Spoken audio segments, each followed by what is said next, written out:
So when you're creating a painting, what do you think about when you think about time? Not how long it takes you to do something, more the idea of time. How do you represent it? Or do you represent it? Time in painting wasn't always used in the way that we think of it today. Prior to the Renaissance, it was common to show multiple events separated in time and space in the same painting. One painting in the National Art Gallery that I absolutely love is called Calvary by an artist known as the Master of the Death of St. Nicholas of Munster. It's from the late 15th century and combines the events of Holy Week leading up to the moment before Easter and even connects to other events in Jesus' life. While the central focal point of the composition is the crucifixion, there are other background vignettes from before, leading up to, and following Jesus' death.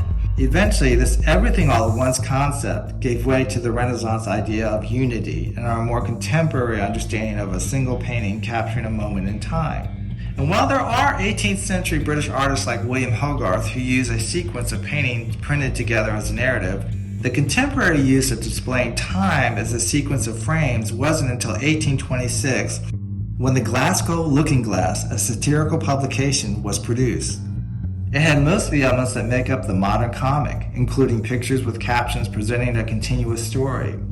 This idea of framing a sequence of images like Edward Muybridge's series of a horse and a rider of course became the template for representing real time, as in the way linked still images are used for movies.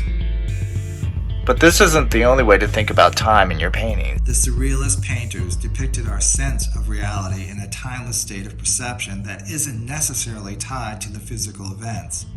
Salvador Dali's 1931 painting, The Persistence of Memory, literally has melting clocks that challenge the realness of representing time only by what we physically experience in the world. For the Surrealists, our sense of time is also filtered by our unconscious narratives and thoughts, feelings, and dreams. The reason Dali's paintings work is due to his mastery of capturing dreamlike visions with photorealistic detail.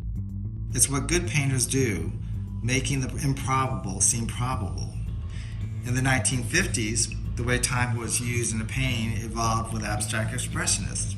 When Jackson Pollock created his drip paintings, he wasn't interested in depicting an event or a scene from the physical world.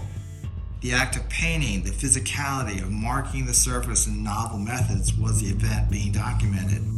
The making of the painting was like a sporting event and the artist was the athlete. Instead of a narrative being depicted, time was part of the process. It documented the rhythm of the splatters and fanning drips caused by the gestures he produced. In contemporary art, how the artist uses time as part of their work has become more personal than universal.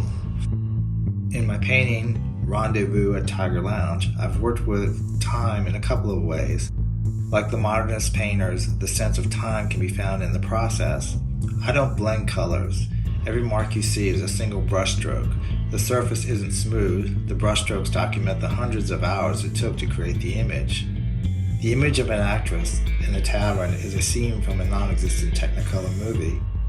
In the background, a couple of young lovers embrace while a middle-aged couple dances.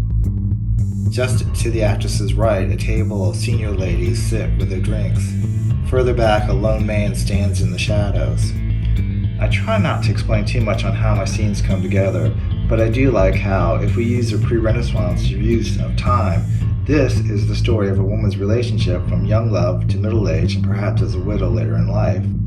But what about the gentleman standing in the back? All she has to do is turn around and make eye contact to trigger the timeline. Or maybe she has just turned away. Who knows? Only time will tell.